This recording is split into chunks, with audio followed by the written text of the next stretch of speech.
Bonjour, ici Pasteur Timothée. Sais-tu qu'en donnant ta dîme, tu n'obéis pas du tout à la loi de Moïse? Que la dîme est bien antérieure à la loi et qu'elle est faite parce que c'est une façon de dire à Jésus-Christ qu'on le remercie pour tout ce qu'il nous donne.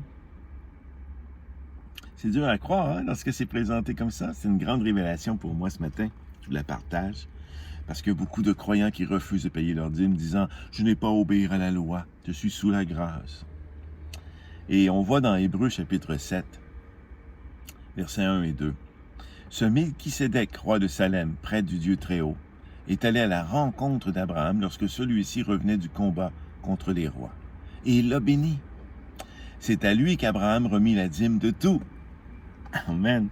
Abraham, qui est l'un des hommes les plus puissants de son époque, en troupeau, en serviteur, en richesse. Puis reconnaît en Melchisédek qu'il est le grand prêtre de Dieu et qu'il doit lui verser 10% de tout ce qu'il possède. Ça représentait un gros montant quand tu es l'homme le plus riche. Et il l'a fait par la foi, Abraham. À chaque fois que l'on donne sa dîme à son Église, c'est pas un acte seulement volontaire, c'est pas une offrande, la dîme. C'est ce que Dieu nous demande. Dieu nous demande de donner 10% de nos richesses, c'est-à-dire de ce que l'on possède. Alors, certains vont dire, mais je n'ai pas à donner de l'argent, moi je donne du temps. Ben, c'est exactement la pensée des Lévites qu'on voit, les Lévites qui étaient les grands prêtres au temple, et qu'on voit dans le livre de Malachie, chapitre 3. Dieu dit, vous me volez. Les Lévites disent, en quoi te volons-nous?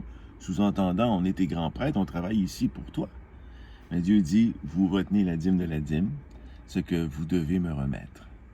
Vous ne le faites pas. Faites-le, autrement vous allez demeurer dans une condamnation. Mais faites-le et voyez si je n'ouvre pas pour vous les écluses des cieux. Et pourtant, c'était des hommes qui étaient à 100% au service de Dieu, là. Ils travaillaient comme prêtres dans le temple.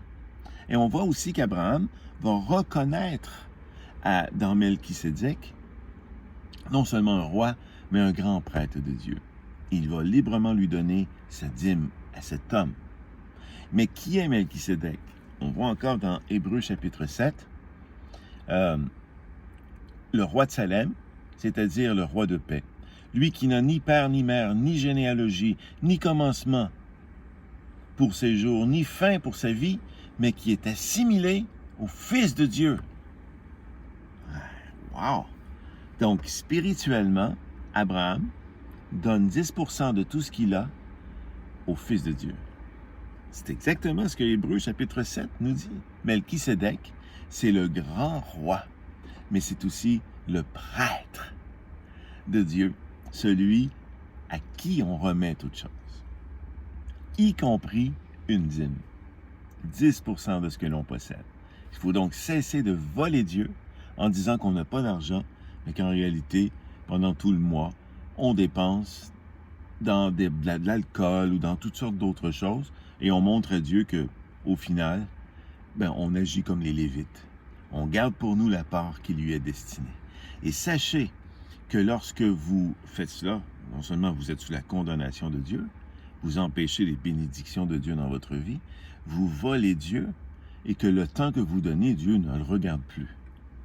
Parce que vous êtes capable maintenant de lui dire, peu importe les richesses que tu me donnes, jamais moi je te redonnerai une part de tout cela.